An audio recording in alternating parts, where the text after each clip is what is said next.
What's up, y'all? So, I'm really worried about the state of movies, TV shows, streaming, and media in general in 2025. Because Netflix has made news again, saying that Netflix is telling the writers that characters have to announce what they're doing just in case the viewer is doing something else and not paying attention to what they're watching. That's horrible. That's horrible because that's taking the fun of show don't tell to tell so it can be shown. And that's trash. Like, for example, let's just say there's a character sitting down, and there's another character, let's say the other character is walking away, is Julie. And the guy is like, instead of like, hey, Julie, be careful. And then something happens to Julie, and we're watching, and we're like, oh shit, the shark just jumped out of like the china cabinet. That's crazy. There's a demon portal in the china cabinet. That's awesome. Like, instead of that happening, it's going to be like, hey, Julie, why are you walking around the I don't even know. It'll be like something like, hey, Julie, why are you walking towards the door and open the door right now? And it's like, you don't have to do that. Like, you don't have to say what the character is doing. We can see what the character is doing. Let us watch it. But the problem is, if you're on your phone, or let's say you have two monitors up like me, my second monitor's over here, and you're like working right here, and you're locked in, and you hear the character saying the other character's actions or whatever, or his own actions or her own actions. Then I'm like, oh, that sounds interesting. And then I go to watch what's happening. And I think that's a trash way to go about this. And it's a very scary precedent to set, because if this gets normalized, what's going to happen is going to appear on many other streaming services. And on top of that, it will leak into places where it's socially unacceptable, right? Like going to the movies. Even though people are already on their phones in the movies, is going to get even more egregious because people's brains are going to be conditioned to do this. They're going to be conditioned to look at their phone while a movie is playing and waiting to hear something that gives them the cue or piques their interest to want to look at the movie. And that's insane.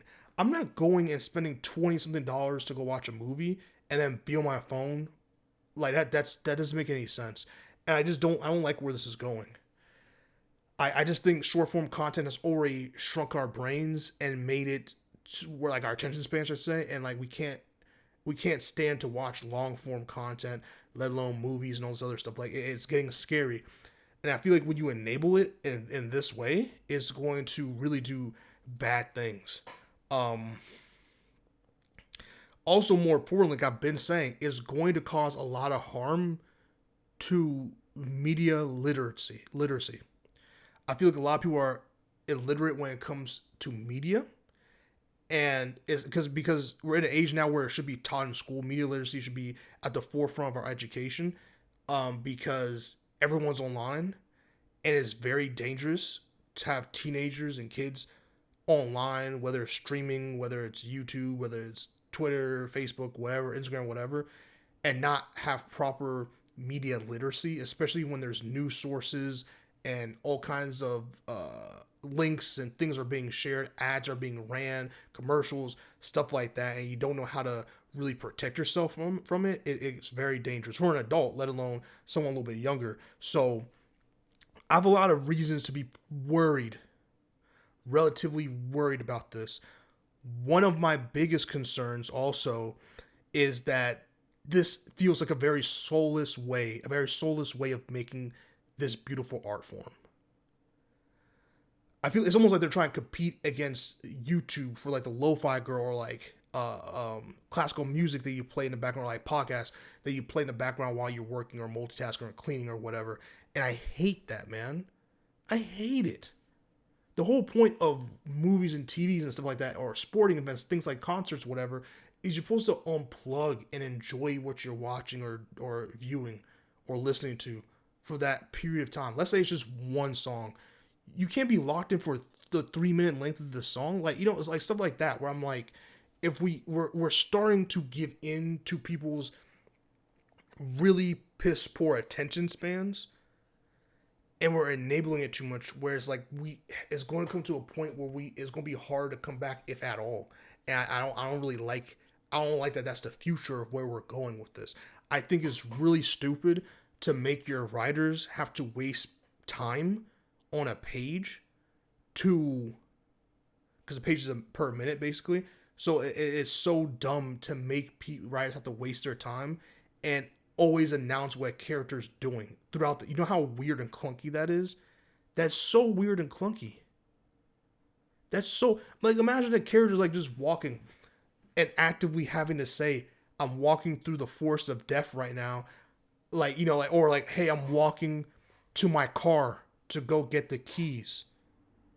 Okay, just do it. Why are you telling? Oh, I have to say it now, just in case you, the audience, isn't paying attention, so you know what I'm doing. It's like it's a joke. It's a freaking joke, man. And because if this becomes normalized and it starts really messing up people's attention spans, everyone's gonna have to conform to this. And it's just I don't want that. That's such a garbage way to digest content, to digest media. It's so soulless to me, man. It's so soulless. And I hate that we're letting Netflix do this. I hate this.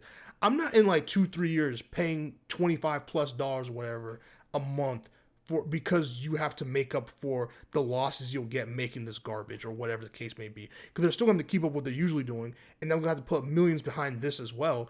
And it's like you're putting millions of dollars behind that kind of work. That's BS, man. So I'm not a fan of it. I don't like it. I don't like where media's going, bro. Like I don't like any of this, to be honest with you. I've said it a couple of times, but I've been on X for years. For years, I've seen it change in many phases. I'm not liking where it's at right now. I don't even follow anyone on X like that. So my feed is just constant negativity, bro. I don't even interact with it because it goes against my viewpoints or what or it goes like, for example, the Superman trailer. I really like that trailer, but my feed was just immediately hit with a bunch of people who disliked the trailer. And of course, if I was like maybe 5 years ago, if I saw all that, I would be online like it's not bad at all. You guys just don't care, Snyder Bros. Da, da, da. I'd be going back and forth with people. I'm too old to be doing that. I don't give a shit. So I see it, don't like it, keep scrolling, eventually close the app. The app's damn near unusable for that reason. And the ads, bro, do you know how many times I accidentally clicked ads while scrolling and then get sucked into something? It's so annoying. It's so freaking annoying what's going on with media right now, man. And they're doing that because they're trying to force you, one, they want the money, but obviously they want to force you to pay for their ad-free version. And it's bullshit. It really is BS. It really is. Even being verified on these sites doesn't even mean it now it's like a paid for tier, and it's so stupid. It's so stupid because why are we? It's so dumb, man. It's supposed to be, hey, you're a celebrity or you're a business where there's a bunch of people who would love to pretend to be you and do harm to you in your public image. And so to prevent that, we want to have these check marks to make it so we know it's you. There's a verified process. We know you're the real Chris Evans or you're the real this or you're real that. And so you don't have to make a bunch of claims or people don't have to second guess. Now that everyone can just do it, it's like we don't know who's who. It's just a bunch of nonsense, man. And I freaking hate it, dog. Like, oh, to edit tweets or to edit these things after the post, you have to be a verified. It's just bull. It's bull. And we're letting things like this happen. I just don't like that this is where it's going. I don't like that Netflix thinks this is a good idea. I hate this. It just seems so stupid.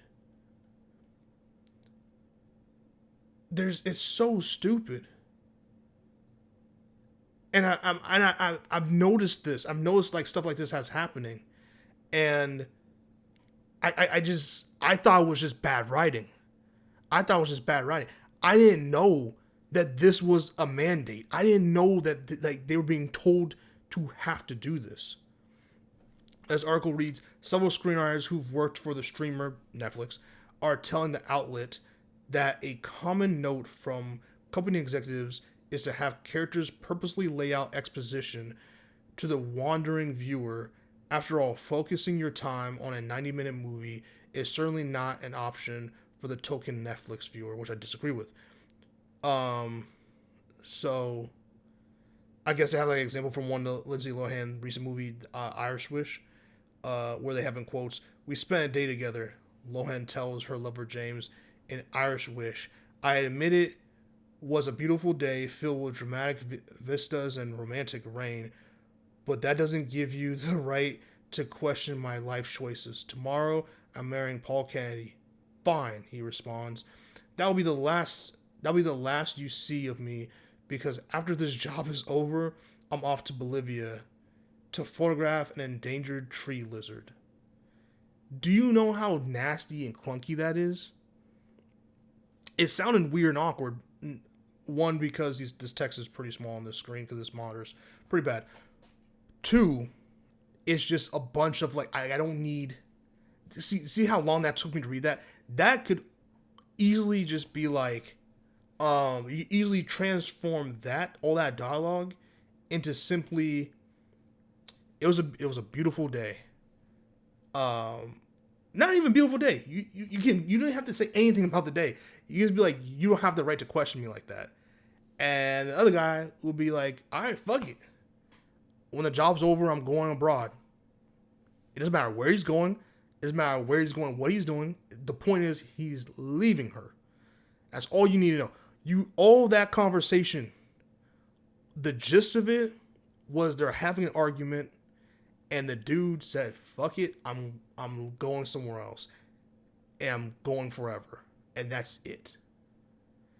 And so imagine every single scenes, not just in the beginning or the end, every single scene, you have that in there to show you what they're like. You know what I'm saying? You know how annoying that would be? That's so clunky. That's so clunky and annoying.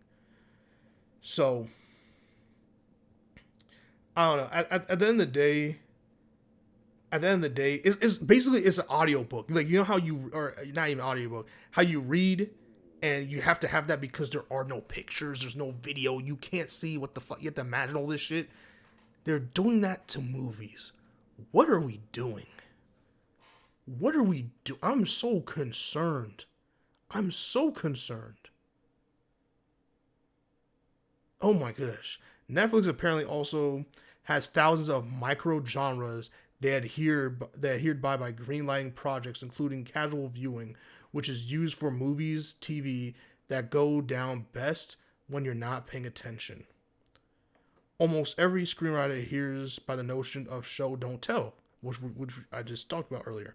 But Netflix seems to have spat on that rule and are now focusing the writers to break it, or forcing the writers to break it, and then some. Yeah. And it's crazy because imagine you can't make a deep meaning movie by doing that, because that's just nonsense. It's nonsense. I hate this, man. I really do. And I hope that Netflix, I hope this, I just, the fact they're going to make a whole subgenre of blatantly saying it is pretty stupid. So comment, like, subscribe, and share. Let me know your thoughts on the future of movies and Netflix. Let me know what you think, man. I'm just super confused. I mean, you know what? Because I wasn't even going to say this. I wasn't going to say this in this video, but I want to actually talk about it. I think it's relevant to this as well. You have the Sony CEO, or about to be former CEO of Sony Entertainment. I believe it's Sony Entertainment for the movie side, where he came out and said the Sony verse we've been doing with the Spider-Man characters is not bad. The critics bombed it. Bullshit. And I hate that lack of accountability for making really shitty movies, man. Because the reports are back and forth and everywhere in between, where it's like Marvel and Disney were like, yo, you can use Spider-Man in your films if it makes your films better and it makes sense. Because honestly, at the end of the day, it doesn't do us any good for you to be making shitty Spider-Man movies and making people hate the Spider-Man mythos and just taking up all these characters, and now we can't use them because when we use Morbius or when we use Kraven or we use whatever, I think there's going to be a Black Cat and Sable solo film. Thank God that got scrapped. You do all this, and we reintroduce them. It's just too much, and it doesn't do us any good. Use Spider-Man, and they apparently didn't want to use it. Like he was supposed to pop into Madam Web. They didn't want to use him. So I'm not. I think it's getting bad. It's getting bad. But we'll see. Like, comment, subscribe, and share. Tell me your thoughts down below. See you in the next one. Peace.